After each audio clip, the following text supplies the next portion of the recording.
35 मिनिटांनी एका बालमित्रांसाठी कार्यक्रम बालमंडळ आणि या कार्यक्रमाअंतर्गत स्वामी दयानंद विद्यालय कव्वा या शाळेतील विद्यार्थ्यांनी सादर केलेला विविध कला गुणदर्शन या कार्यक्रमाचा दुसरा भाग आकाशवाणीच्या परभणी केंद्रावरून. परभणी केंद्राचे छानसे कार्यक्रम आता बालदोस्तांसाठी प्रसारित करीत आहोत. कार्यक्रम बालमंडळ यात स्वामी दयानंद विद्यालय कव्हा येथील विद्यार्थ्यांनी सादर केलेला विविध कला गुणदर्शनाचा कार्यक्रम आम्ही प्रसारित करीत आहोत. सहनिवेदन वैशाली जोशी यांचं. बालमंडळ या कार्यक्रमात मी वैशाली जोशी आपलं सहर्ष स्वागत करते. विद्यालय कव्वा या शाळेतील विद्यार्थ्यांनी सादर केलेल्या कार्यक्रमाचा दुसरा भाग ऐकूया. नमस्कार. VPM अंतर्गत चालणाऱ्या शाळेचा कार्यक्रम तुम्ही ऐकणार आहात. या संस्थेचे अध्यक्ष माजी आमदार शिवाजीराव पाटील कव्हेकर साहेब. ते स्त्री शिक्षण, खेळ, व्यसनमुक्ती आणि थोर नेत्यांचे प्रेरणादायी विचार अशातून मांडलेले आहेत. सजलेला हा कार्यक्रम नक्कीच श्रोत्यांना विचार करायला लावेल. आमच्या संस्थेचे उपाध्यक्ष अजितसिंह पाटील कव्हेकर साहेब सतत मार्गदर्शन करतात.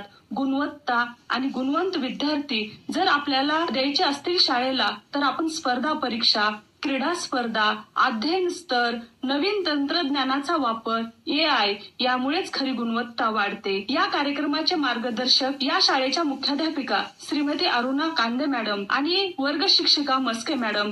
आज विद्यार्थ्यांनी सहभाग घेतलेल्यांची नावे मानसी बालाजी देशमुख, मंजुषा बालाजी इरले, अक्षरा महादेव सूर्यवंशी, आरोही बंडू वाघमारे. त्यांनी विचार मांडलेले आहेत. मानसा अरे मानसा कधी होशील तू माणूस आणि कालची मुलगी आणि 21व्या शतकातील मुलगी फरक. डॉक्टर बाबासाहेब आंबेडकर आणि मी सावित्रीबाई फुले बोलते. आपण सगळे श्रोते या छोट्या वक्त्यांच्या विचारांना दाद द्याल हे निश्चित. धन्यवाद. नमस्कार. माझे नाव वाघमारे आरोही बंडू. माझ्या शाळेचे नाव स्वामी दयानंद विद्यालय कव्वा व माझ्या शाळेच्या मुख्याध्यापिका श्रीमती अरुणा कांदे मॅडम.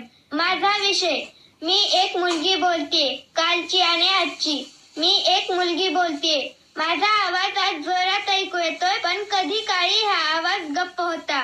पूर्वीची मुलगी. पूर्वीच्या काळातील मुलगी लहानपणापासून बंधनता होती. तिला सांगितलं जायचं मोठ्या आवाजात बोलू नकोस, घरातून बाहेर जाऊ नकोस, जास्त शिकायचं काय कामाचं.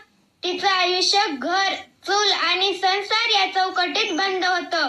स्वप्न पाहण्याचा हक्कच नव्हता तिला. तिचं शिक्षण अर्धवट, इच्छा अपूर्ण आणि आवाज दाबलेला. ती हसत होती पण मनात काही सांगायचं होतं. ती आई होती, बहीण होती, पत्नी होती, पण स्वतःसाठी ती नव्हती. आता 21व्या शतकातील मुलगी. काळ बदललेला आहे.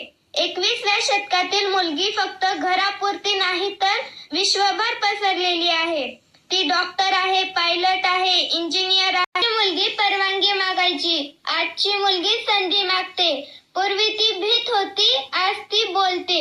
पूर्वी ती संघर्ष करत होती, आज ती संघर्ष जिंकते. समाजातील बदल मूत म्हणून पाहत होती, आता तो यशाकडे अभिमानाने पाहतो. पूर्वी तिला घर सांभाळ सांगितलं जायचं, आता तिला देश सांभाळ म्हणतात. शिक्षण, कायदे आणि संधी या कुटुंबाचा पाठिंबा यामुळे मुलीचं आयुष्य उजळलं आहे. पण अजून काही अंतर बाकी आहे. हो, सगळं परिपूर्ण झालं नाही. अजूनही काही ठिकाणी भेदभाव, असमानता आहे.